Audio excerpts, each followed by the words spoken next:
Ça remonte à très loin puisque j'étais tout enfant, je devais avoir 6 ans. J'ai dans mes souvenirs, est-ce un souvenir inventé ou un souvenir, un fait réel, j'ai vu dans une revue missionnaire un brave missionnaire à barbe blanche pris en photo à côté d'un éléphant. Et donc mon rêve, c'était d'aller voir les éléphants. Résultat, j'en ai jamais vu, sinon les éléphants d'un zoo que je visitais quand j'étais enfant. Mais j'ai découvert quand même un peu plus tard qu'en Afrique, il y avait aussi des hommes et pas seulement des animaux. Et donc le désir de découvrir d'autres cultures, d'autres peuples a toujours été quelque chose de très présent. De mes premières années de grand séminaire, qu'on a vécu d'ailleurs avec les Pères des Missions africaines à Lyon, ce qui m'a frappé, c'est l'adaptation des cours à la réalité que nous allions vivre. Nous allions partir en Afrique, donc nous avions des cours d'ethnologie, des cours d'économie aussi, des cours de Bible bien sûr, comme tous les autres étudiants et autres séminaristes, mais avec un accent très particulier sur la rencontre interculturelle. C'est aussi cette capacité à analyser la réalité, à l'accueillir, voilà, et porter attention à la vie des gens, tout cela, je crois vraiment que ça m'a beaucoup marqué.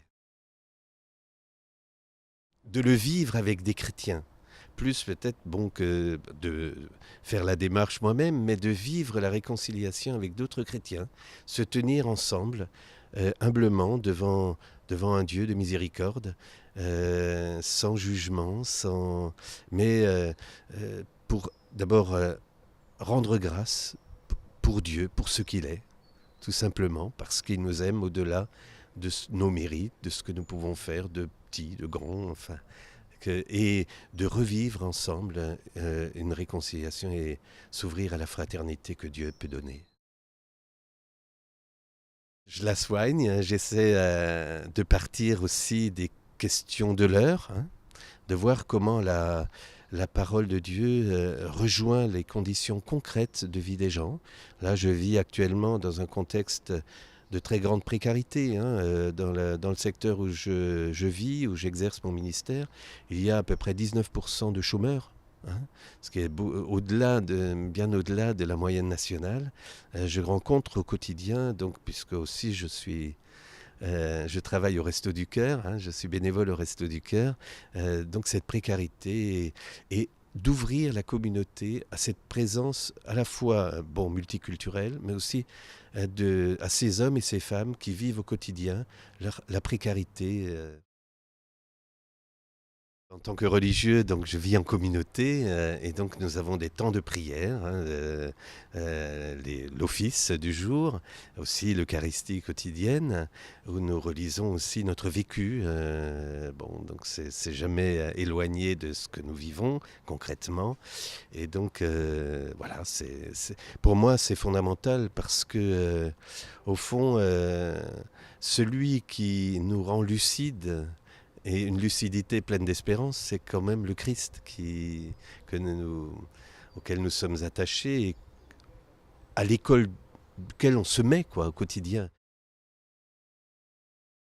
Peut-être d'inviter la communauté tout entière à devenir communauté de dialogue avec tous et non pas simplement une communauté un peu crispée sur son identité, mais une communauté ouverte. Bon, ça c'est une difficulté, c'est un défi, hein, mais je m'y engage avec beaucoup d'espérance.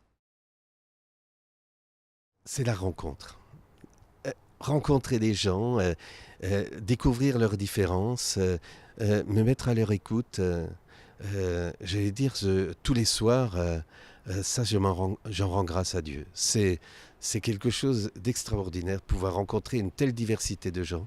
Et ça a toujours été ailleurs, ici, vraiment une source d'action de grâce.